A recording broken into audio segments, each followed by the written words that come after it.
Hello, everybody. My name's Karen Smith. I'm an advisor at Pacific Northwest National Laboratory, and I'm one of the deputy directors of RemPlex, which is PNNL's Center for the Remediation of Complex Sites. RemPlex was established about 5 years ago to create a forum for sharing knowledge and promoting collaboration and professional development in the realm of environmental remediation. And we support seminars, virtual seminars throughout the year, and other events.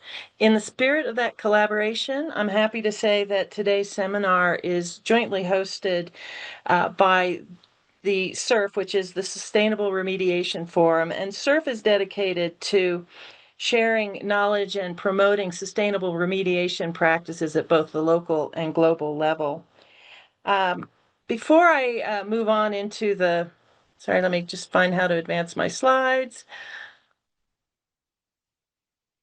There we go. Before I move on to details about today's seminar, I just want to say a little bit about some upcoming RemPlex events that we're hosting. On September 9th, we have a virtual seminar like this one that's focused on addressing legacy site liability issues at Chalk River Laboratory site in Ontario. And then on October 14th, we're having an update on progress at the Moab UMTRA project as they move towards cleanup. And if you want information about this, you can go to our seminars webpage, and I believe Kelly's going to put the link to that in the chat. Pre-registration for those seminars is already open. And then in November, we're hosting the 2025 Global Summit on Environmental Remediation. This is our third offering, and it's a 3-day event, November 4th, 5th, and 6th, held at PNNL's campus in Richland, Washington. We will have a virtual participation option for the technical program. And we have 3 case studies lined up. Each morning we'll go dive into the issues that are listed here. We have technical sessions and a poster session in the afternoons. On the Monday before, there's an optional geology tour. Registration is open now, and the early bird cutoff deadline for registration is September 5th. So please go to our site and take a look at that, and we'll be rolling out more and more information about the program in the coming weeks to help you understand the value of attending the summit. In particular, for those of you who are dialing into this topic, we have a technical session that will be focused on PFAS issues, and we also have a technical session focused on sustainable remediation and circular economies. So we have a lot of other content in the program, but hopefully those are things that will be of specific interest to you. I'm going to turn things over now to our 2 facilitators, my colleague Chris Johnson, who is an environmental scientist at Pacific Northwest National Laboratory, and Evan Starr, who's an environmental protection specialist at the DOT Volpe Center and is a member of the SURF Board of Trustees. And I should say Chris is also a member of the RemPlex leadership team. Evan, I think go to you next. Thank you, Karen. First off, I would like to thank RemPlex for hosting and co-moderating today's seminar. It's an exciting opportunity for collaboration on an emerging topic of interest. I am Evan Starr, SURF Board of Trustee at Large Member. SURF is a nonprofit organization comprised of industry professionals from around the world. SURF is dedicated to advancing sustainable remedies and practices through collaboration, education, and innovation. Our members develop, lead, and participate in SURF's technical initiatives to advance the science and knowledge of sustainable remediation. Please visit our website at sustainableremediation.org for more information on upcoming events, to sign up for our monthly SURF Break newsletters and future webinars. And please visit our LinkedIn page for up-to-date activities and networking opportunities. A couple highlights on upcoming activities for SURF include a new technical initiative focused on launching the Restore tool, remedial evaluation and screening tool for optimization and resource efficiency. This is a new SURF-owned tool for conducting simplified site impact assessments at remediation sites. The tool will help practitioners quantify the full resource, social, and economic impacts of remedial actions, with an initial focus on electricity usage impacts. Restore will provide a simple, unbiased interface that gives practitioners the most current quantitative methods for impact assessment. This is an exciting opportunity to contribute to an important industry resource. For more information, please visit our website, and you can find specific info on this TI under the News tab. Additionally, SURF will be hosting a technical session at the AEHS East Coast Conference held during October 20th to 23rd at UMass Amherst, and registration is underway there. I also would like to thank our sponsors. They help support SURF and help make this happen. But turning to today's seminar, the topic is the hidden costs of PFAS remediation, energy, waste, and long-term viability. Our speakers will explore the environmental footprint of treating per and polyfluoroalkyl substances contamination. Presenters will discuss the energy demands, waste generation, and broader environmental impacts of PFAS treatment technologies, offering insights into how these factors, alongside the regulatory context, should shape decision-making around remediation. Great. Thanks, Evan. And I'm going to touch on a few logistical details. So the seminar is being recorded, and that recording will be made available on the RemPlex and SURF websites following the seminar, along with a copy of the slides that are presented today. We're going to have three presenters, and we'll take a few questions, one or two questions at the end of each presentation, but we're going to reserve some time at the end of the seminar for open discussion. So for now, please mute your microphone during the presentations. We have three speakers today, so we're going to briefly introduce them and then turn things over to each one to do their presentations. Emerald Laiha is Deputy Director of the EPA Federal Facility Restoration and Reuse Office, where she conducts oversight of hazardous waste site cleanup by the federal government under Superfund. She helps implement national policy and promotes consistency in cleanups. We also have Jeff Bamer. He's a senior environmental engineer at CDM Smith, where he also serves as discipline lead for remedial design.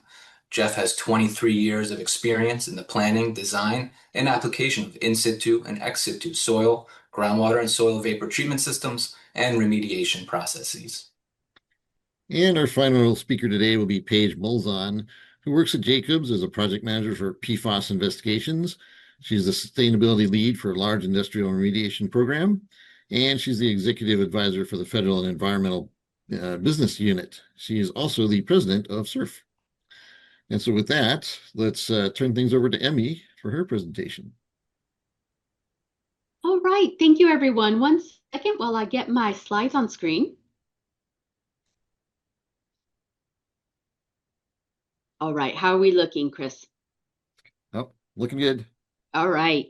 Again, thank you for that introduction. My name is Emmy Laiha. I am with EPA, serving as Deputy Director of the Federal Facilities Superfund program. And today I'll be giving an overview of PFAS and the regulations associated with it. It is somewhat high level. I welcome your questions if there's any specific areas of interest where you'd like to delve a little further. But let's go ahead and get started with this overview.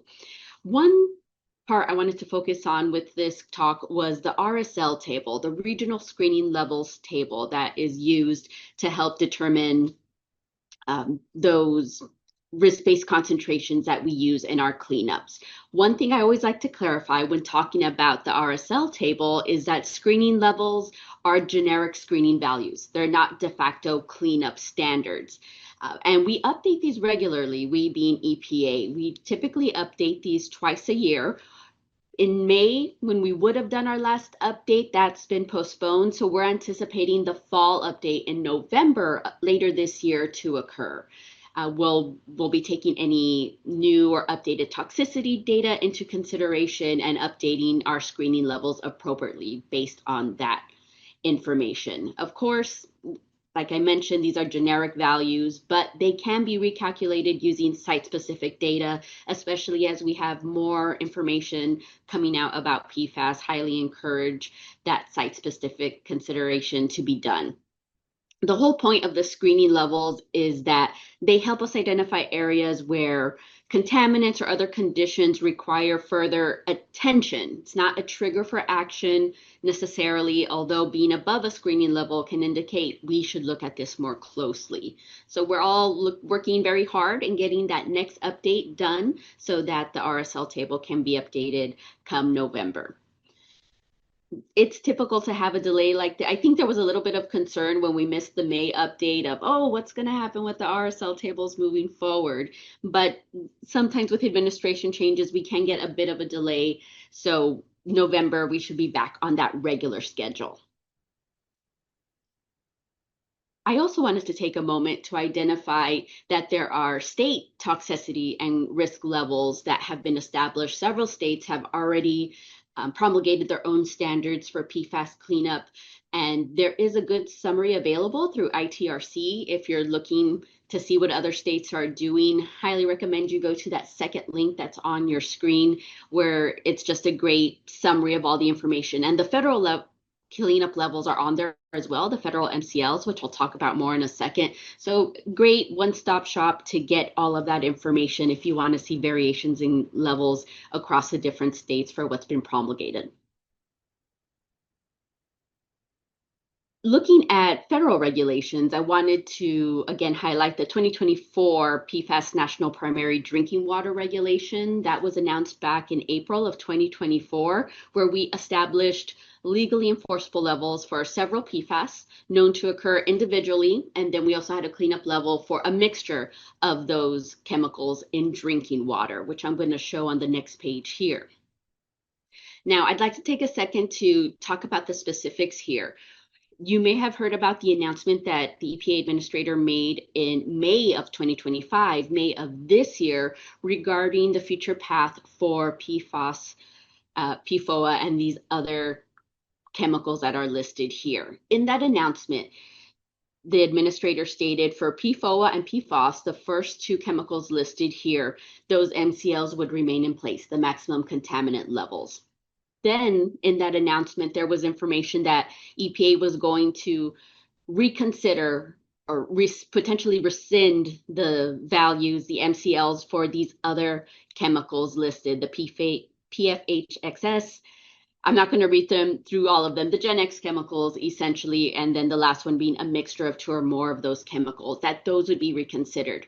When it comes to regulations, though, what I want to highlight here is that these still exist. They are still listed as MCLs. So where we have remediation under CERCLA happening, these can still apply as requirements, regulatory requirements. The intent to reconsider, the potential to rescind doesn't automatically take these off of the books, so to speak. So until that process occurs, and I'll highlight that can be a long process, a lengthy process to reconsider or rescind a regulation that's put into place, they still exist as requirements that need to be met if it applies to your site-specific cleanup. I think there's been some miscommunication there of, oh, well, these are going to get rolled back, so we don't have to consider them when it comes to remediation. And I just want to clarify that these are MCLs, and if they meet the requirements to be considered for your cleanup, they need to be followed. They can't simply be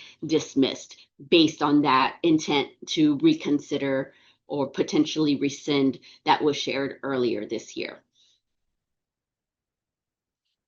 All right.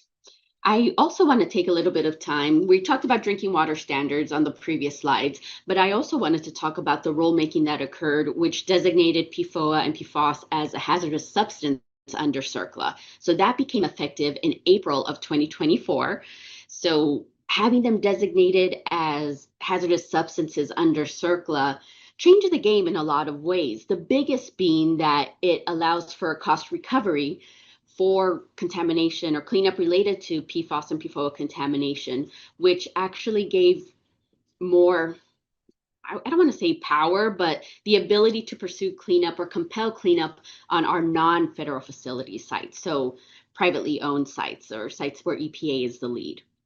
I'm going to step into this a little bit more as what does it mean for PFOA and PFAS to be identified as a hazardous substance under CERCLA.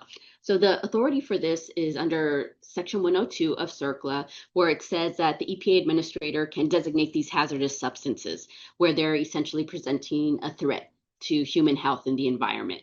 This is actually the first time that EPA has used this CERCLA Section 102 authority to designate a hazardous substance, over which we already have 800 hazardous substances identified, because CERCLA incorporates by reference those that are hazardous substances that are listed under the Clean Water Act, the Clean Air Act, RCRA, TSCA. So there is a very long list, I should say. But by adding PFOA and PFAS as hazardous substances, it does a couple of things.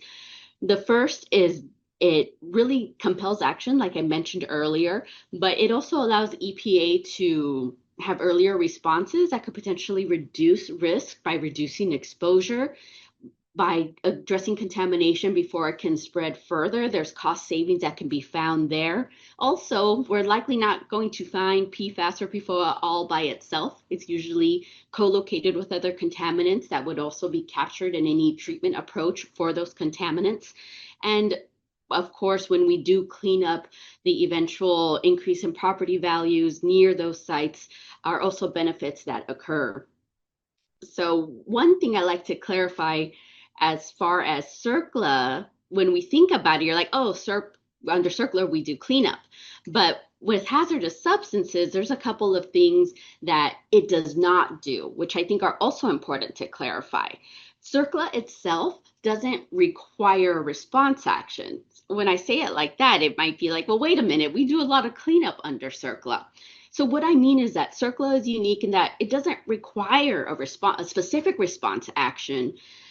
It doesn't require specific monitoring or specific actions to be taken, but it does give EPA, or the lead cleanup agency, the authority to clean up hazardous waste sites or spills and hold the responsible parties liable for that contamination. So it gives that authority to respond, but think about it, we don't have just set standard cleanup levels across the entirety of the program. We look at risk-based levels. What is needed to protect human health and the environment?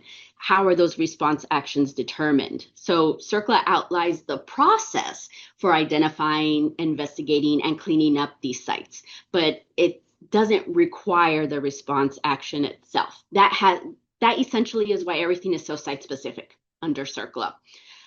But the designation as PFOA and PFAS as a hazardous substance doesn't impose liability automatically, doesn't require facilities to sample a certain way or any other requirements of a facility. And it doesn't automatically mean that sites that were not on EPA's national priorities list are suddenly going to be put on the NPL, or that EPA automatically has to re-examine all sites because of this new information. Granted, we, EPA, consider new information when it comes to cleanups that are necessary at sites, additional remediation that might be necessary, and perhaps, if it makes sense, looking at all the information available, considering adding sites to the NPL. But it's not automatically going to happen because of that designation that occurred. I'm going to shift a little bit to, well, how do we deal with this contaminant? How do we deal with cleaning up PFAS and PFOA? One tool I'd like to point out is EPA's D&D interim guidance. This was initially issued in April 2024. And in that document, there was a commitment to update the guidance every 3 years. So that's a destruction and disposal guidance for PFAS. Because the science is changing so quickly and there is such a need, EPA is looking to update this much sooner than every 3 years. We're likely looking at annually, so we're hoping next year to have an update to this guidance, which focuses on options to destroy or dispose of PFAS-containing materials, be it soil, contaminated media from groundwater treatment. The initial guidance that we issued looked at thermal treatment, landfills, and underground injection. So we're looking actually right now in the process of assessing any new information, determining what updates we can put to this interim guidance so that it could be reissued again, probably early next year. One other resource I'd like to point people to are RPM technical bulletins. EPA hosts a publicly facing website where we provide information to those who are working on remediation of PFAS to help understand what tools are available, what considerations to make when looking at PFAS, for example, with environmental indicators, if that's something that you work on. And we are planning on updating this with these just-in-time guidances moving forward. I don't have a specific date for our next update, although I think we will be posting one on PFAS and ISCO very soon. We're just going through the administrative process to get that posted. So updates to come in the short term. The last thing I'd like to leave you all with is All right, so there's all these regulations, there's a couple of tools out there and information that might be helpful, but what else can we do when it comes to remediating PFAS at our sites to help ensure that our efforts are successful? And maybe I'm biased because I work for a regulatory agency, but if you're working at these sites, partnering with regulators are so important. Identifying what data is needed, how is it going to be used, what do you need to make the decisions to ensure cleanup is successful and ultimately that you're protecting human health and the environment. This is where I encourage site teams to really work together, work with your regulators to identify what data is needed and how it will be used in the decision-making process. And that allows for collaboration where you can identify, well, where are the flexibilities? Superfund cleanups allow for a lot of flexibilities and a few non-negotiables. For example, an MCL, a maximum contaminant level, if that applies in your cleanup, that's a non-negotiable. But there might be a lot of other flexibilities in how we achieve cleanup that can be a team effort to determine and move forward with. And like I mentioned, the existing guidance and templates that are available might help you all jumpstart your efforts at the sites that you're working at. So I will end there and hand it back over to Christian to go to the next speaker. I'm going to jump in on this one. Thank you, Emmy. That was very, very helpful, very useful clarifications.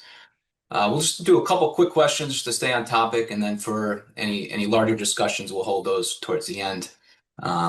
So a quick one here from Ed Weinberg in the chat. Are you suggesting PFOA and PFOS and possibly others fall into TSCA regs? So PFOA and PFOS. Are those would they potentially fall under TSCA regs? You know, I don't think I can answer that specific question of how they might fall under TSCA regs, just simply pointing out that if there's a list of hazardous substances under TSCA, that would be by reference incorporated into CERCLA. So I'm not suggesting more than that, but I'm happy to follow up specifically to that question. Okay. And then one more from Ed there was, will there be an EPA focus on destruction of PFAS and contaminated biosolids? I think we're looking at all the possibilities right now and where research through EPA will continue, and PFAS definitely, biosolids is a subject that's being discussed, so more to come there. Okay, great. Well, thank you, Emmy. Thank you. And now we will hear from Jeff Bamer. Jeff,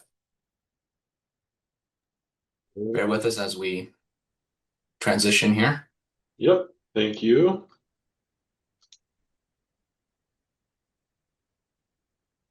All right, hopefully folks can see my screen. Give it a sec. Not yet. Try one more time here.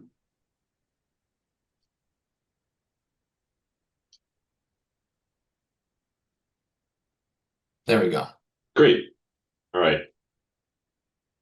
Well, I'm excited to talk with you all today. I'm going to share some information about specific PFAS remediation technologies, and I'm going to try and cover a lot here with regards to technologies for soils and waters. Try and do so at a high level, and along the way, point out considerations relative to sustainability.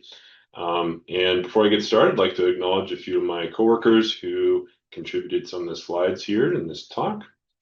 So I'll chat a little bit about some common treatment challenges that are worth keeping in mind as we talk about different technologies.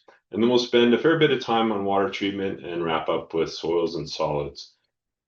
So just to set the stage here, I think people are probably familiar thinking of PFAS with regards to this iceberg metaphor. But, Emmy a minute ago talked about some of the current drinking water standards for those six at the top of the pyramid. Right. And then we've got below that, you can imagine we've got a whole host of other precursors and polyfluoroalkyl PFAS, along with other terminal PFAS, things where some states may have some screening levels or standards, or there may be screening levels or standards in other parts of the world. And then below that, of course, the width of the pyramid is really dependent on how you want to define PFAS in general.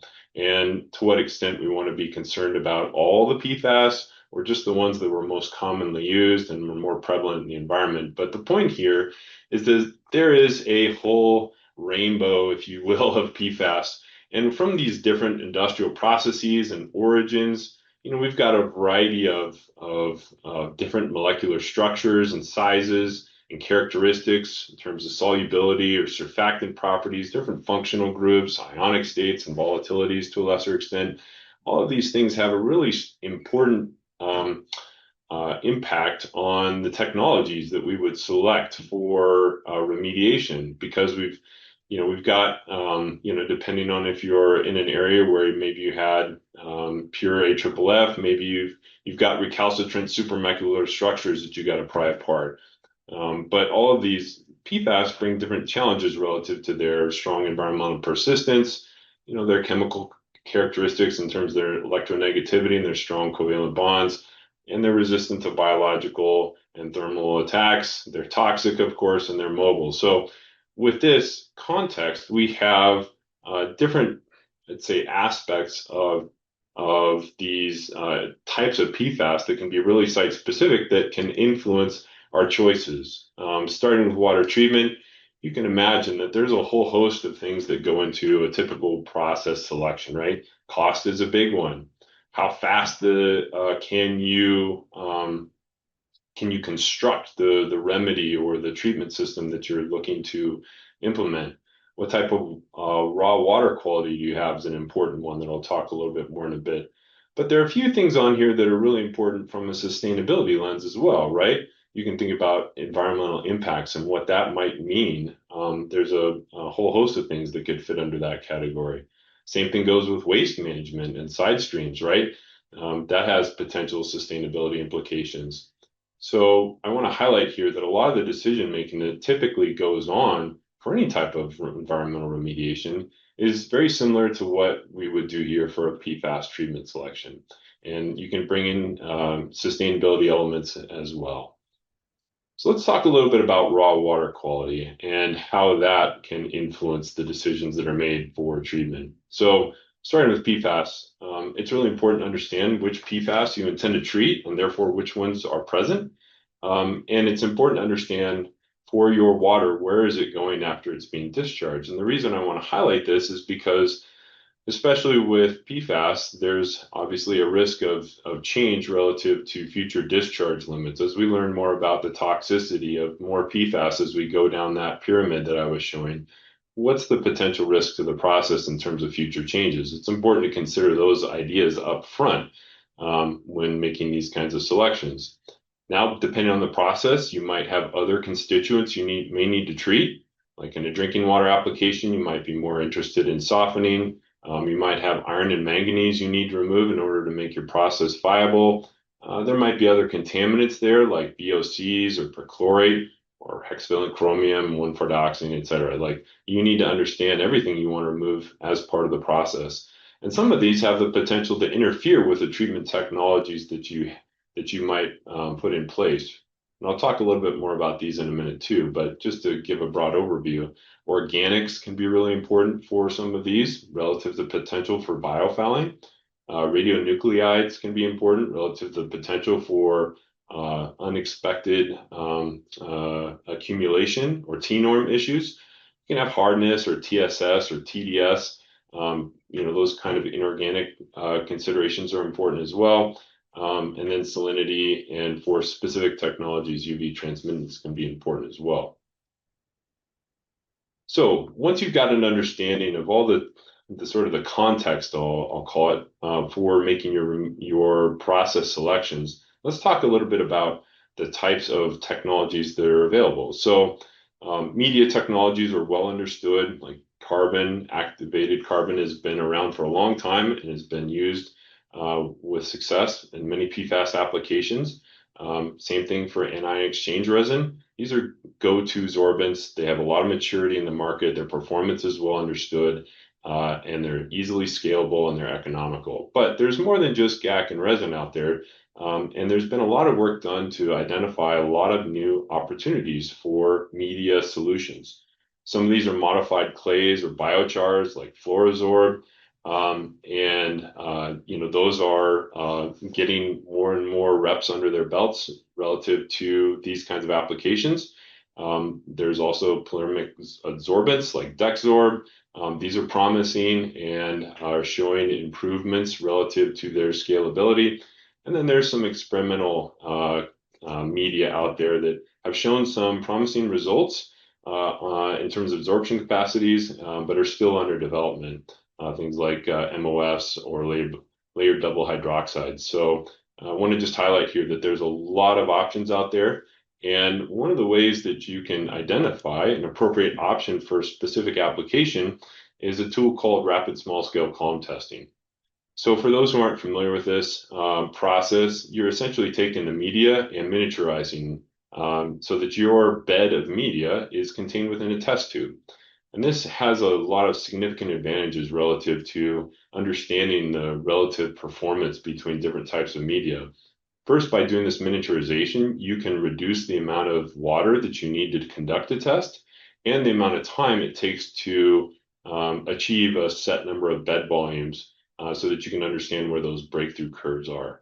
So you get an economical way to have site-specific data that will tell you which media will perform better relative to short chain PFAS or relative to specific site-specific parameters. If you have co-contaminants that are present and might compete for those adsorption sites, how do those influence the performance of your media? What geochemical water quality concerns or treatment additives, if you have them, how that influences the performance. So it really gives you a sense of what kind of performance you can get, and you can evaluate things like pre-treatment needs and others in an economical way. But I want to highlight that even if you identify a good media solution here, or even if you're using something like membrane filtration, there are limitations to these conventional PFAS treatments, right? All of these are literally shifting the PFAS problem to a new location. You're adsorbing, or you're exchanging the PFAS, or you're putting it into a membrane reject that then requires further management.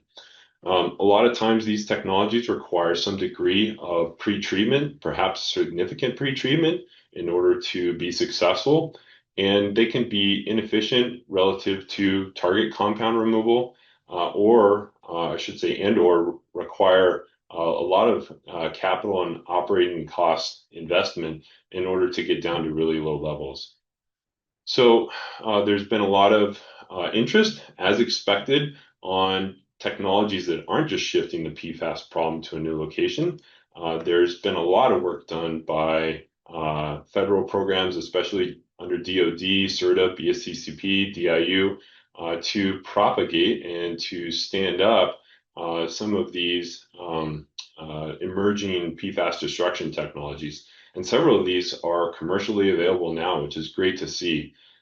They have relatively limited capacity, and we'll talk a little bit about why that's not necessarily a problem. They are generally expensive, and they're still learning relative to what operating costs are going to be long term. Many of these use intense reaction conditions and can produce complex waste streams. So that leads to some degree of cost uncertainty. Many of them are still figuring out some details relative to mechanism and mass balances, tracking the fluorine all over the process.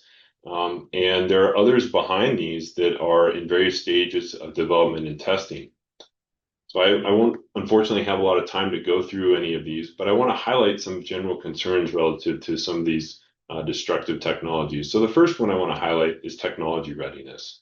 So as these technologies are being developed in the lab and under R&D, they're facing a lot of different challenges. And this graphic I like because it highlights some of the challenges that these developers face. And you can imagine that as you move from left to right and go through different technology readiness levels and get to market transformation, you could encounter challenges associated with proving your technology works. That's this first valley of death. Proving that it can be commercialized, that you can do it at scale. And then lastly, proving that you can do it profitably. And so these are the kinds of challenges that many of these startups are facing relative to proving that these novel technologies are viable and can be applied in the market. And just to highlight this, I want to offer this. This is from a paper that Ian Ross did several years ago. I've got here kind of on the y-axis effectiveness and on the x-axis kind of degree of maturity. And I'll just throw up here, these are what we think are kind of the current state of the market relative to different technologies. You have some like chemical oxidation that has been tested a lot, but found to not be very effective. And you have others like SQO and HALT hydrothermal methods that are both shown to be effective and are available in full-scale applications. So there's a lot of consideration relative to some of these technologies. Some of them are moving faster than others. And as you think about which of these technologies might be applicable for your site, it's really important to understand how well it's been proven, how well it's understood. Another thing I want to highlight here is that in a lot of cases, there are significant issues that are specific to a particular technology, and certain things that are maybe preferable, so in green, or maybe less preferable in red here. And I just want to highlight here for different technologies, some of these things show up on both sides of this line, right? What's good for one technology may not be good for another. So for example, you can see if you have a lot of organics or high caloric waste, that's not a problem for HALT or SQO, but it is a problem for say a UV-ARP approach or electrochemical oxidation approach. Same thing for if you have a lot of dissolved solids. That might be good for electrochemical oxidation, but it could be a problem for a photocatalytic approach or for SQO. So what this means is there's not really a silver bullet that's applicable to every type of application. One technology might be well suited for a particular situation and very poorly situated for another. Relative to treatment efficiency, I want to introduce you all, if you're not familiar with this concept of EEO. So in the top right-hand corner here, you can see the definition, but it's basically the amount of energy that's required for 1 log reduction of a particular contaminant. So what I've got here, these are some relatively old studies now, but I want to tell you why these numbers aren't important. So you can see here that we've got these numbers, which are in units of watt-hours per liter. And there's really 2 important points I want to offer here. One is these numbers are high. For all these destructive technologies, just to put it in context, these separation technologies run at orders of magnitude lower energy efficiency.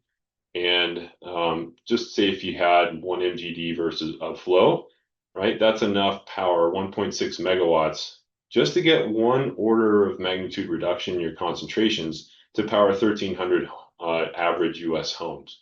You can imagine if you're trying to get lots of orders of magnitude of reduction, that's really expensive real quick.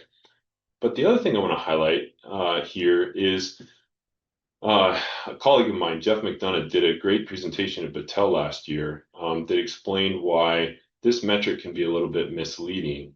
And although it's important to think about energy usage, because some of these destructive technologies require quite a bit of energy in order to go, it's really important to understand the basis of comparison, because these EEO numbers have a tendency to kind of go all over the place. And we recommend really only using these for intra-technology comparison. So if you have one say membrane compared to another membrane for the same application.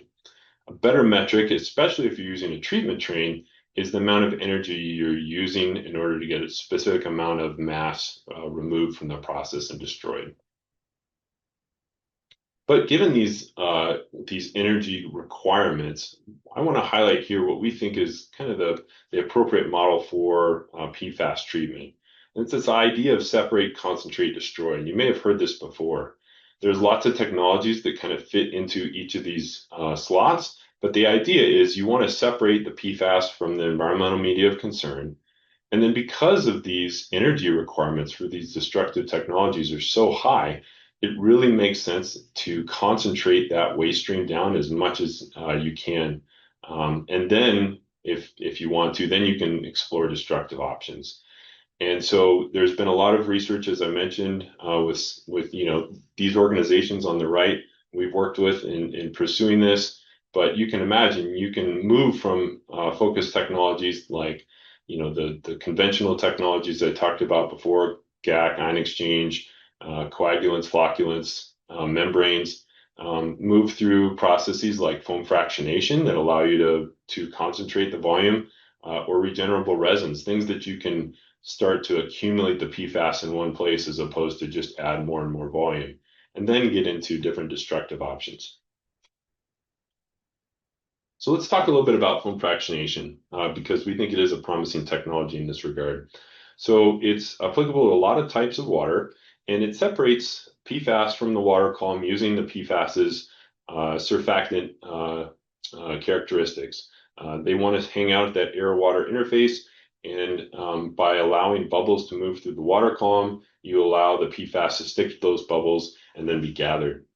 I want to highlight here a couple important things about foam fractionation. First, you can imagine just like a KD, you can calculate a KAW, which is an air to water interface coefficient, and that allows you to understand how much absorption on that air-water interface you can achieve. And one thing that's nice about this is for many of the PFAS that we're most interested in treating, those KAWs increase as concentrations decrease, and that's you can see in the slope of these lines.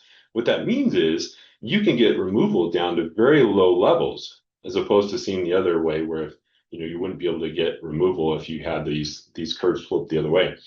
And then also one thing I want to highlight here is, and this may be something folks are aware of, if you have, say, a particular long chain PFAS, it's going to stick to that air-water interface a lot better at the same concentration, say, as maybe a short chain PFAA that's not going to absorb on that interface as well. And what that means is you need more air or more time in order to get the same level of removal. Now, there's multiple offers in the market providing this technology now. I'll show you just quickly some data from the first field pilot of the SAF that we did in the US a few years ago now. This particular water did not foam well, had a strong PFNA signature, and we were able to, through the additive that we used, it was a cationic surfactant, to see much better removal of the PFAS. And I want to highlight that degree of optimization is really important with this technology, because it's important to make sure that you're getting a good foam and that you're really extracting the PFAS from that water column effectively. That's what's really going to allow you to do the type of volumetric reduction that we did in this project, where we were able to take about 265,000 gallons and shrink it to about 3 gallons of concentrate. And you can see here, just in the pictures visually, you can see the benefits of having appropriate foam, right? It makes sense that if you want to have a good reduction, you need a very good stable foam where the PFAS will accumulate. So a few takeaways on foam fractionation. It's less effective for short chain PFAS. You do need to get the water to foam one way or the other. Optimization is important to balance the amount of energy that you're adding relative to getting the aeration to go and to achieve that maximum volumetric reduction factor. There's been a lot of good work done to explore alternatives to the toxic cationic surfactants that have been used so far. So we're not limited to those anymore. And one thing I want to highlight that's important relative to this technology is there is the potential for PFAS loss due to aerosolization. As those bubbles pop, then PFAS can be lost from the water column that way as well. And that's important to keep in mind. Foam fractionation providers are working on that problem. So let's talk a little bit about in situ treatment technology, because I think that's got a lot of advantages from a sustainability perspective. You can think about source control, stabilization, solidification, which I'll talk a little bit about in a minute, or thermal desorption like smoldering, down gradient in the plume. We can think about PRBs. We can think about in situ foam fractionation. We can think about geometries like funnel and gate systems with carbon or anti-exchange resin in the gate. We can also think about concepts like horizontal reactive wells. There have been work done to evaluate absorptive media or in situ senolysis. There's also been a lot of work looking at injected adsorbents like colloidal activated carbon. These technologies have, from a sustainability perspective, the advantage of not requiring a lot of energy and infrastructure to extract the water that has PFAS in it. So let's talk a little bit about soils and solids treatment. I want to highlight here just a few options for consideration. You can see in this picture here, this is us doing a RemBind mixing pilot study. And that's a good opportunity here for, again, sort of highlighting this separate, concentrate, destroy concept.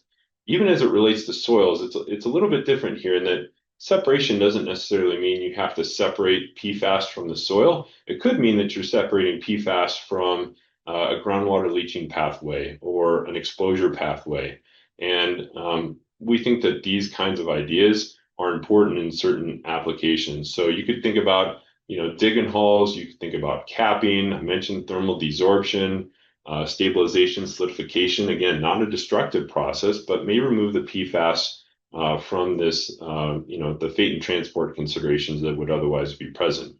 And then an important one, especially in AFFF release areas, is concrete and asphalt sealing. There's a lot of work going on right now to try and optimize those options to keep PFAS from spreading around sites. One concept here I want to offer relative to the concentration part of this is soil washing. There's been some good work here at several DoD facilities, and the concept here is kind of a volume reduction value proposition, right? If the amount of effort that it takes to remove, say, low organic fractions out of the soil, like gravels and sands, if that value or if that cost is less than the cost it would take you to manage the wash water and then to do destruction on a different size or different amount of volume of soil, then this can be a very helpful opportunity to manage a smaller amount of waste, just kind of in the same way that the foam fractionation does. And then once you get to the end here, if you want to explore a destructive option, there are several out there. Incineration is the big one, and I'll talk more about that in a minute. Pyrolysis. You can also look at SQO for spent media. And then ball milling is an emerging option here that's worth mentioning. So let's talk a little bit about incineration here. Incineration obviously has been around a long time. From an infrastructure perspective, it has a massive head start versus all these other technologies. There's also been some, I'd say, good movement towards establishing consensus scientifically relative to minimum requirements, having over 1,000 degrees Celsius, more than 2 seconds of residence time, adequate mixing, and excess hydrogen. Those are all things you need. It looks like there's a chance that the DoD moratorium on incineration may be repealed soon under the Defense Authorization Act for this year. There's also been a shift in the language in the guidance from complete mineralization to adequate destruction. That's interesting to see. One thing that I want to offer here, though, is that there's still some uncertainty relative to incineration. There have been several studies showing products of incomplete destruction or PIDs that are present. If you don't have the right conditions, these can show up in the effluent gas or in the condensate from the scrubber or even in the ash. You also are expected hydrogen fluoride. That's dangerous and challenging, but can be managed. And with a lot of these new OTMs coming out, we expect that the data that those methods provide will help advance our understanding of how well incineration is doing and what other options are out there to optimizing. And again, there's multiple providers given the maturity of this technology.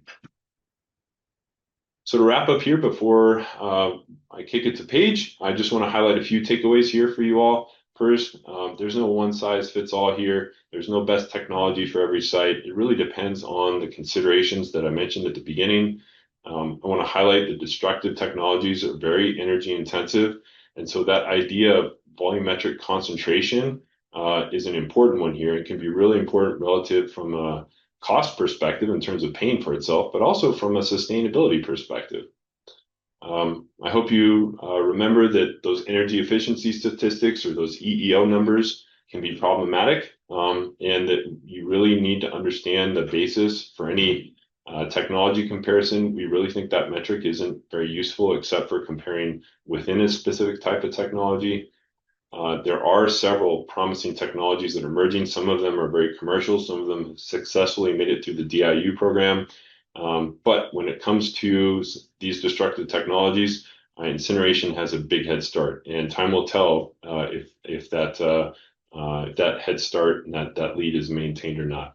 With that, I'd like to thank you all for listening, and I think Evan and Chris take maybe one or two questions before moving on. If that's correct.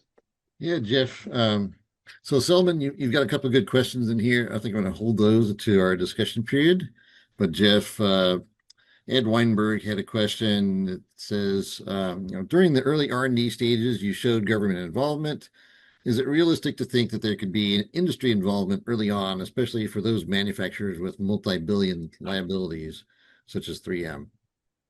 Absolutely. I think what we've seen on a lesser scale is perhaps I'd say just careful involvement.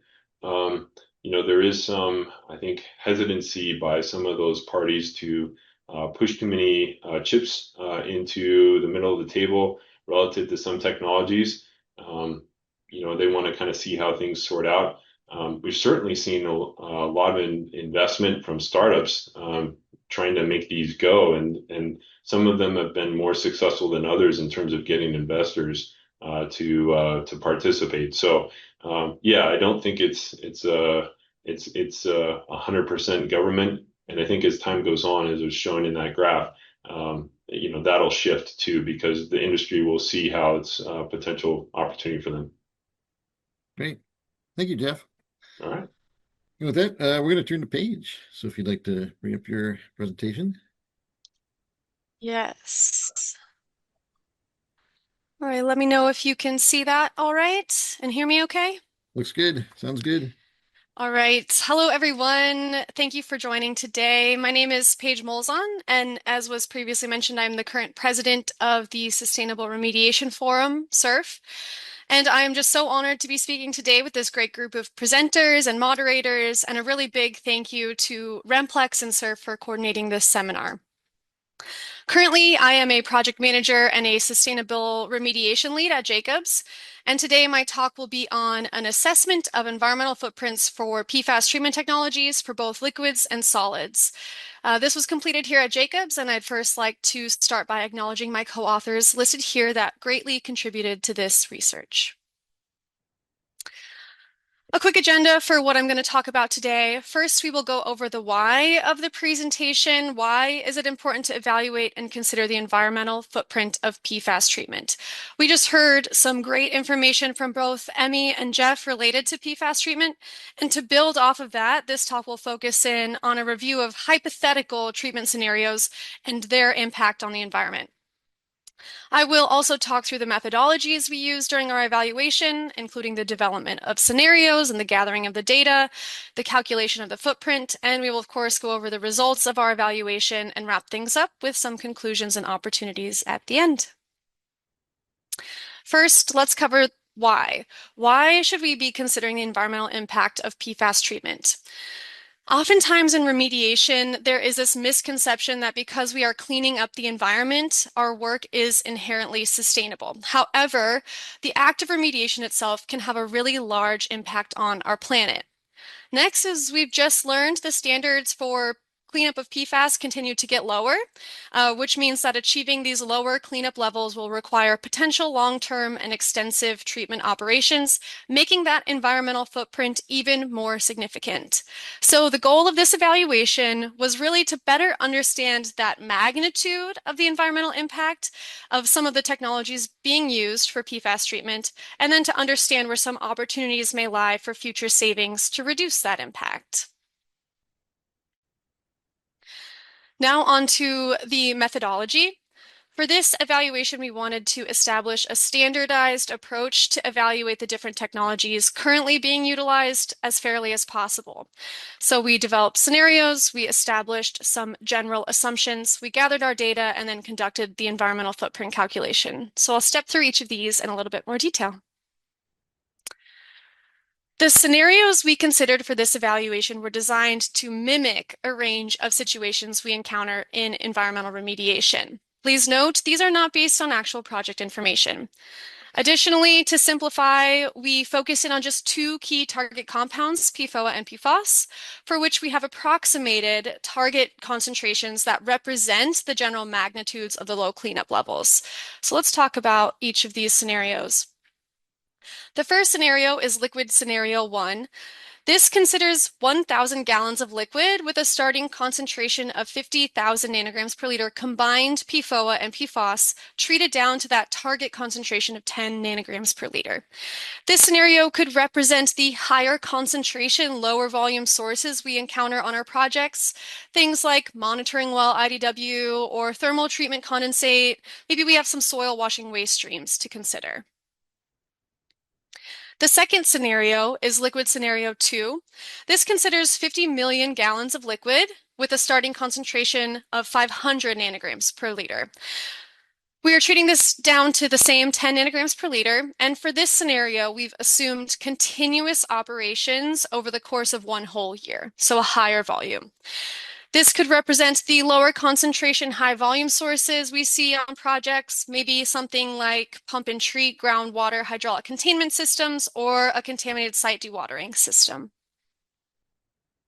The third scenario, switching media, solid scenario 1, considers 5 55-gallon drums with a starting concentration at 10,000 micrograms per kilogram combined PFOA and PFAS treated down to that 1 microgram per kilogram. Again, target concentration based on an order of magnitude. This could represent the lower volume scenarios like potential IDW, or maybe we have some drill cuttings from our environmental investigations. The fourth and final scenario, solid scenario 2, considers 10,000 cubic yards at that same starting and target concentration we just saw. This could represent the higher volume scenarios, things like potential source area contamination at our site. Once we established these scenarios, we also defined some general assumptions in order to level the playing field between each of the technology types. Some of the assumptions we provided are a standardized set of general chemistry parameters. We also established some soil parameters. Additionally, we assumed that our site is located within the United States and that the same hypothetical location was used for all of our scenarios and that all of the vendors we worked with were equal distances away from the site. Okay, so with those assumptions defined, we're then brought to the data gathering phase of our evaluation. So we included many technologies, and many technologies exist that can be used to treat PFAS. I will note I'm not an expert in all of these technologies. However, I have a hunch that we have plenty of experts on this call if people have specific questions on the technology types. For our specific evaluation, we wanted to work directly with the vendors developing and implementing PFAS treatment methods to have the most up-to-date understanding of their technologies. So industry-leading PFAS treatment technology vendors were contacted and presented those 4 hypothetical scenarios, and we asked for each of them to provide general treatment operational information to help us derive environmental footprint values for our evaluation. We've reached out to about 40 different treatment vendors for their input, and we got enough information from about 13 of those vendors to include in our evaluation, and many more contributed helpful insights. But as we all know, some of the PFAS treatment technologies are a bit proprietary. Also, please note this is not a comprehensive list of all PFAS treatment technologies currently available. Additional technologies obviously exist, as we just saw in Jeff's great presentation. However, we may have just not received adequate information at the time of this evaluation to include, so maybe potential expansion of this evaluation in the future. So just keep in mind what you see on the slide are the treatment technologies we did include. Next, we wanted to define our environmental footprint. Although an environmental footprint analysis could consider many components and scopes, this evaluation wanted to focus in on the factors with the highest potential to contribute to that environmental footprint. Those factors include treatment material production, material and equipment transportation, equipment use, material disposal, and electricity use. So again, we contacted each of those vendors and provided a standard set of questions that were related to these scenarios, focusing in on these environmental factors. We then summarized all of those inputs, converted them into a standardized comparable value, and then entered them into a tool called SiteWise. I am assuming that some of you on this call may already be well aware of the tool SiteWise, especially if you've been involved in SURF. But for those that don't know, SiteWise is designed to calculate the environmental footprint of remedial alternatives. This tool was developed by Battelle, the Army, and the Navy, and comprises a series of Excel sheets which provides a detailed assessment of quantifiable sustainability metrics.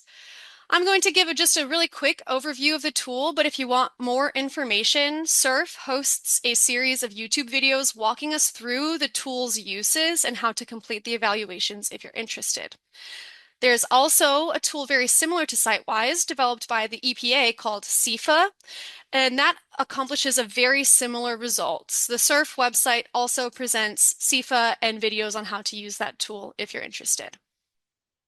So using SiteWise, there are standard sets of inputs you can utilize. A few examples are shown here. Maybe they're a little bit too small to see on the screen, but this is just for awareness of what the tool looks like. These are not actuals from our evaluation. The tool comes with this preset list of assumptions that are used in the evaluation, which are something we are able to edit depending on the type of assumptions you'd like to make for your scenario. Many of the components we input into this tool are also those that you are already probably compiling for your cost estimate. We include things like the amount of materials you're going to use, how much equipment are you bringing to and from the site, what are your drilling methods, are you disposing of waste? So we standardize those inputs from the vendors to align with these SiteWise categories and then entered them into the tool. SiteWise has a standard set of outputs which cover a large range of parameters, again shown here just for an example. I'd like to note though that for this evaluation we focused in on just one factor, which is the greenhouse gas emissions for simplification. Now it's time to take a look at our results. Let's start with the liquid scenario 1. Remember that this is the lower volume, higher concentration scenario.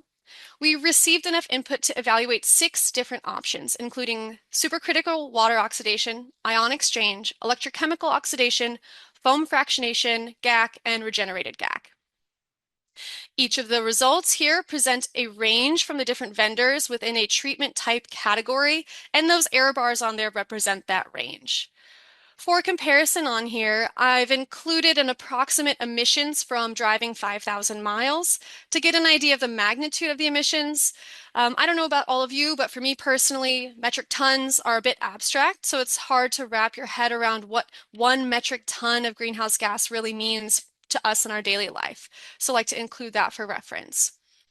Overall, the footprint of these different treatment technologies are relatively similar to one another, and they are of comparable magnitudes. We also have considered which components contribute to these footprints shown in the pie charts at the bottom. At such a small scale for this scenario, 2 of the largest contributors to each of these technologies are just transport of equipment and material to the site and the use of equipment and electricity. Let's look at 2 of these in just a little bit more detail. First here is the electrochemical oxidation, which shows the highest overall footprint, with the main contribution coming from equipment and electricity use shown in the dark blue. This may be an opportunity for a reduction in the future, as electricity sources are something we have control over and we can adjust. Next, we have foam fractionation. The small footprint of this technology is nearly all coming from just moving this equipment to and from the site, shown here in the light blue.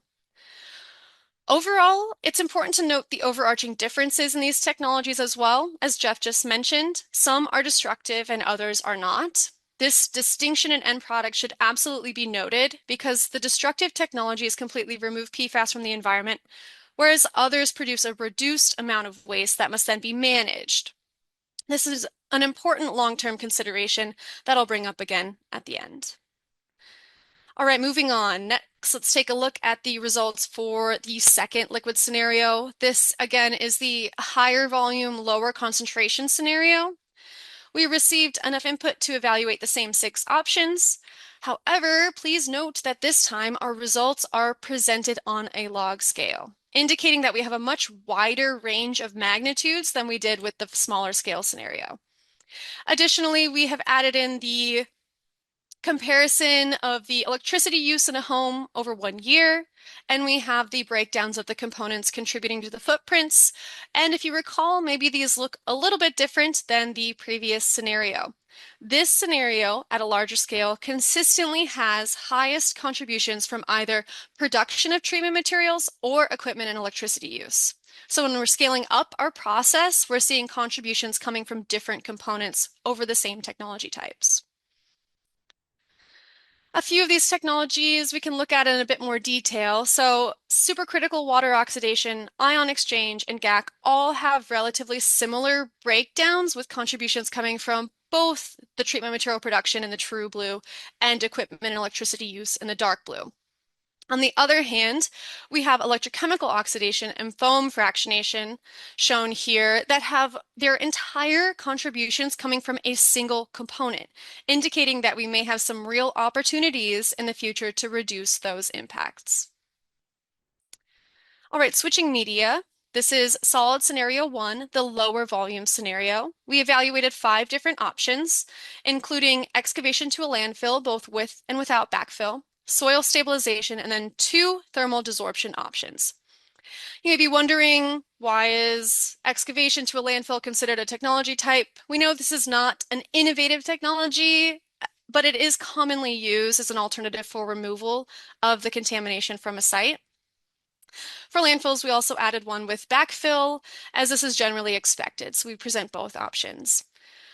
For thermal desorption, many of the vendors indicated that they include solar power as an option for their treatment process. So we wanted to honor that and include a category in which nothing else was altered besides the use of solar power instead of that US average breakdown for electricity. Overall, the smaller scale scenarios have similar magnitudes of greenhouse gas emissions, similar to that liquid scenario, all under 2 metric tons. And we have again added the mileage for comparison and our components contributing to those overall footprints.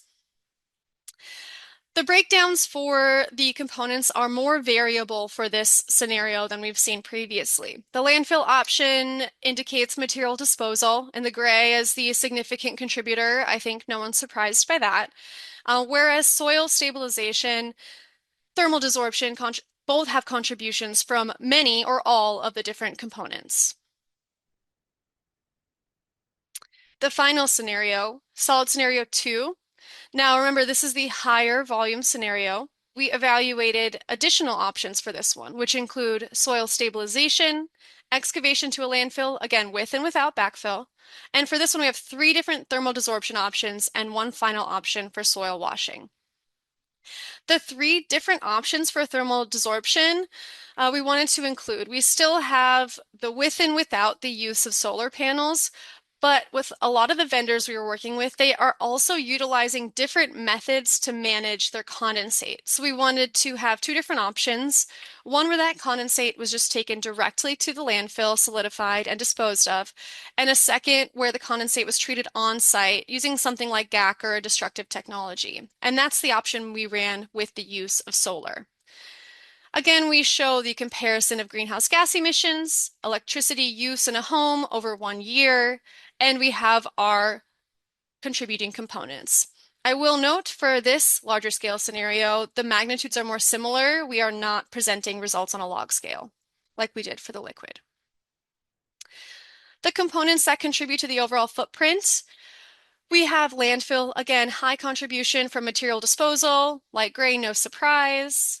We have our thermal desorption options, and these do range in their overall greenhouse gas emission impact. Looking at each, we see here that treating that condensate on site led us to our highest overall footprint, and that was due to an increase in material production shown in the true blue there, which comes from the use of GAC for that additional treatment. We can also take a quick look at the other two, where we have the reduced volume of condensate being disposed of, or we are utilizing solar power for that additional treatment step, and those both have reduced overall greenhouse gas emission impacts. So it's interesting to note that the different decisions we're making on our projects can really influence that overall impact. I'd like to make one final caveat for all of the results that I've presented today. Many of these technologies would not necessarily be utilized for the types of scenarios we defined and shared with our vendors. Like Jeff mentioned earlier, not every treatment technology applies perfectly across the board. So just note, this is absolutely not a ranking system of which options are the most environmentally friendly.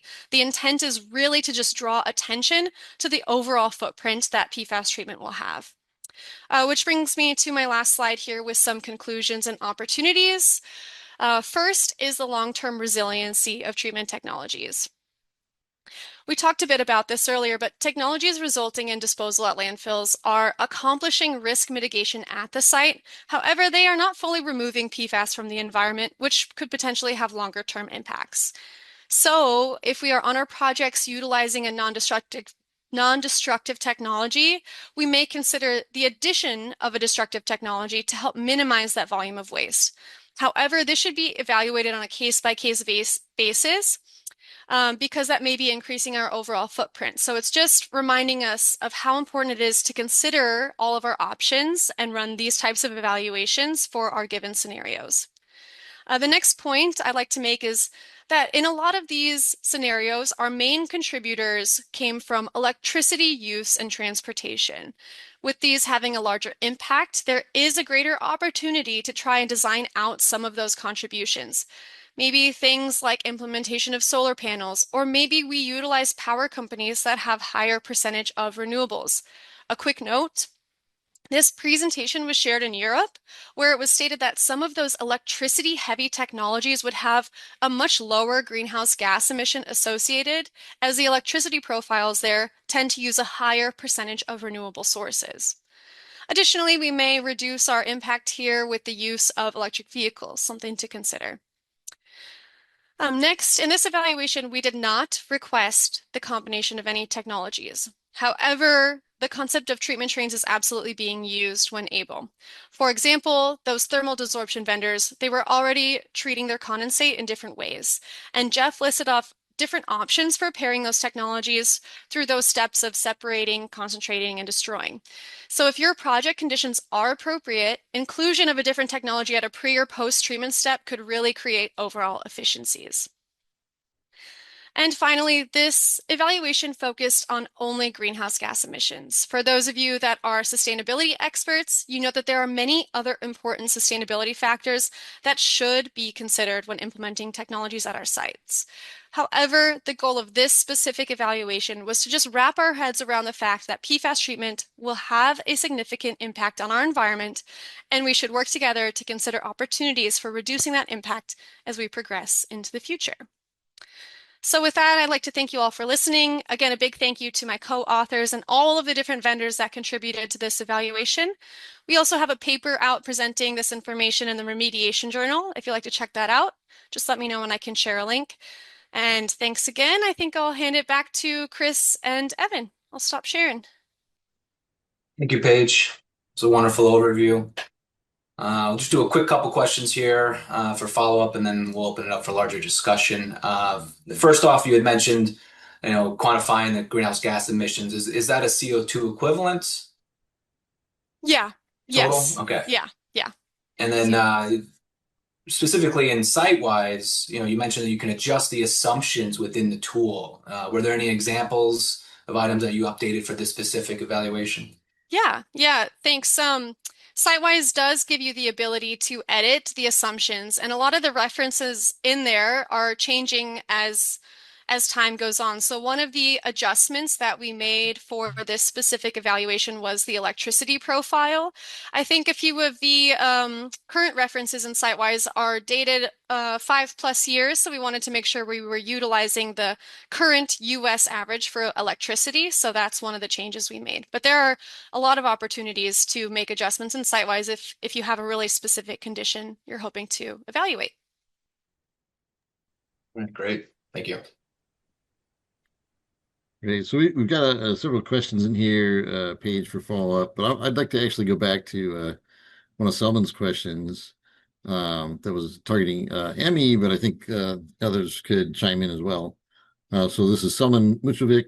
How are new technologies and processes included into the D&D?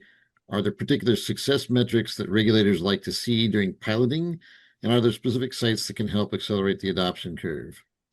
And I'm gonna add to that. Um, is there specific information that can facilitate adoption, particularly of sustainable remediation technologies? So, Emmy.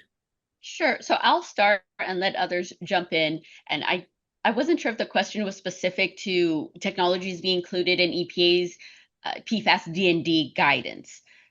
So that I was speaking in that vein, but just generally speaking, what are regulators looking for as far as metrics when it comes to what we would consider? So first and foremost, for EPA at least, when looking at these different technologies, the most important part is what is their relative potential for releasing PFAS to the environment through the technology itself? How efficient is it in destroying or removing the risk from exposure to PFAS? So that's like the leading or guiding light, so to speak. But there are some other factors that are important as well, with looking at, can it destroy or dispose of the waste immediately, like that time factor there? Or is there availability once it's gone through this process for interim storage or other types of destructions that have to follow? What kind of waste materials are left behind? How manageable are those? So there are a number of factors that need to be considered. As far as specific data that regulators are looking for, I think at this point, because the newness of the technologies that are emerging, all performance and testing data is valuable data to determine what can be considered. There are some areas of need, I would say, particularly as EPA is embarking on updating that D&D guidance. Looking at like targeted methods for sampling and analysis of waste streams for thermal treatment units, looking at full-scale performance testing of the thermal treatment units as well. We're interested in solidification and stabilization effectiveness, along with its performance testing, not to mention fate and transport of PFAS from landfills with the concerns there, and how effective leachate systems are in addressing that. So definitely areas of high interest, but really looking at all available data, especially where there's helpful performance data available as well. Great, thanks. Okay, great. And yeah, I guess continuing that thought, another question here also from Salman for everyone. Is there a triple bottom line accounting method or a techno-economic model that can be used to compare different types of technologies? For instance, you mentioned EEO is much higher for destruction than separation, but that does not reflect the sustainability aspect where disposal is costly and introduces long-term liabilities. Anyone want to take that? I can start quickly and then hand it to you, Jeff. I'd say kind of a cop out of an answer is it definitely depends on your site conditions and what your specific technologies and the type of contamination or co-contamination you have. So as Jeff mentioned earlier, there's a lot that goes into developing that. I don't think there's a one size fits all answer, and I think it needs to be dependent on what you're treating and how you want to treat it. Yeah, I'd agree with that, Paige. I was going to offer that I think the tools that you showed that have been traditionally used for evaluating triple bottom lines or sort of, the potential environmental impacts of the work that we do in terms of CO2 tons or whatever, those can still be applied for new technologies. Those tools aren't exclusive to old technologies. So we would recommend for now, at least, continuing along those same lines. What could be added to that is perhaps an understanding of specific risks. And as you just highlighted, those risks are really going to be site specific, but trying to understand, exactly what might be necessary in the future for waste management of treatment residuals. Some of that information is available now for some types of technology, but some things we're still learning about. And so we would recommend incorporating some degree of risk management and perhaps even quantitative risk management, risk registers, things like that, to try and understand those future liabilities. Perhaps it's with a range, but there's those tools out there can be used as well.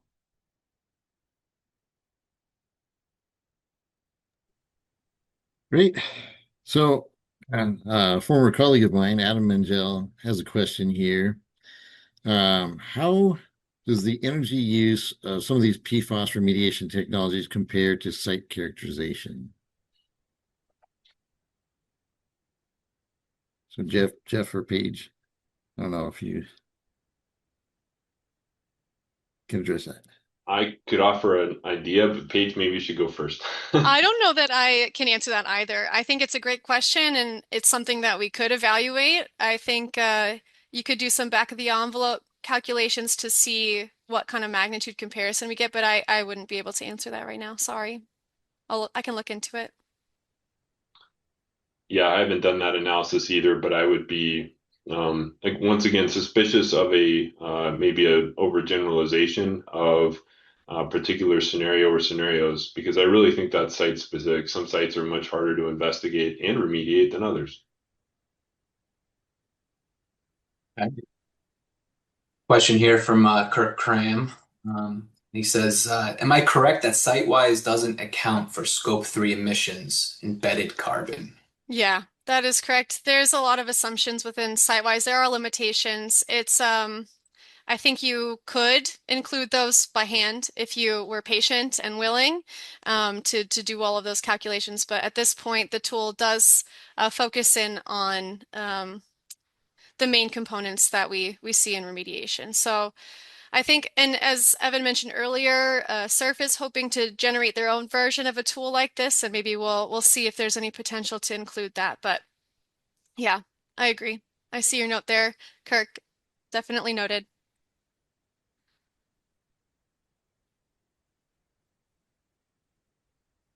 All right. So I think we had another question here for Paige. If one were to substitute a waste material in place of GAC or ion exchange treatment, e.g. steel slag, would that show up favorably in your tool or other available tools? Yeah, I think that the SiteWise tool absolutely has the capability to run that, and it is. I think the simplest example that we at least evaluated was GAC compared to regenerated GAC, and you can see the footprint does lower, and that is a specific option shown in SiteWise. I'd say too, that is one of the assumptions we have the ability to edit in the tool. I can't speak for CIFA, but I believe CIFA has the ability to also add a lot of their own specific updated assumptions. So what you can do in SiteWise is you can select a type of material, not a specific material, and you can add the specific metrics associated with that. So we could run it. If you have a material of interest, send it my way. I can do a comparison for you. And I think, Emmy, we have a question for you, also from Ed Weinberg. For technology development by startups, any idea when EPA will release the Small Business Innovation Research Phase 1 topics in the solicitation for fiscal year 26?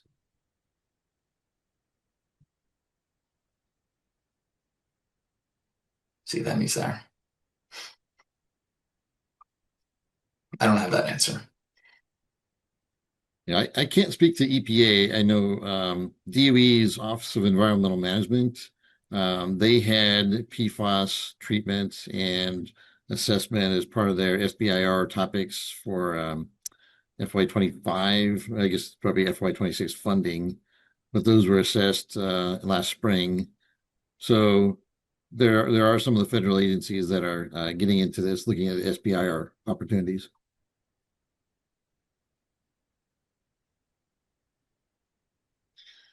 All right, so let me see. I think it's sort of a broad question here we can ask everybody. Would be how can we improve sustainability of PFAS remediation? I mean, there's if you look at current technologies that maybe some are more efficient or sustainable, or there are gaps, or what, where can we head with this to be more sustainable? Chris, I would offer the path that we're on is an important one relative to understanding the complete mechanisms and mass balances of all these technologies to avoid unintended consequences relative to waste streams or to future operation and those considerations. I think that's really important to make sure that we don't get caught in the future, and trying to build in some degree of redundancy into these treatment processes. Some of them, like for example, it's very well known that electrochemical oxidation, if you have any chloride in your water, is going to generate perchlorate. And that requires secondary treatment in most scenarios. Other technologies, given they haven't seen the amount of use yet, those questions still remain out there. And the work being done under good programs like ESTCP and DIU is helping to define exactly what those future liabilities or actions may be. Beyond that, I think it's really important for people to take time to evaluate some of the considerations and aspects of sustainability, like the ones that Paige mentioned in her talk. I would also add things like this, Chris, RemPlex hosting great discussions like this and offering up different opportunities for people to share and provide their own insights and experiences. I think a lot of what I consider myself as a sustainability salesperson, trying to just educate and communicate and remind people of the importance of that big picture. Great. Thanks. Well, yeah, I appreciate the presentations and discussions today. Encourage folks to reach out if you have further questions to our speakers, to RemPlex. And I think Nick Chifoku is going to close us out here today. Hey, this was really great. I really enjoyed the talks. Thank you so much, everybody that actually presented today, the two moderators, outstanding work, and everybody that stayed here. While you get out of this Zoom meeting, please, there is a very short survey that we would appreciate it very much if you can fill it out and send it back to us. Thanks again, and we will see you all in future RemPlex seminars. The next one is next month, so we are excited about that as well. Thank you so much.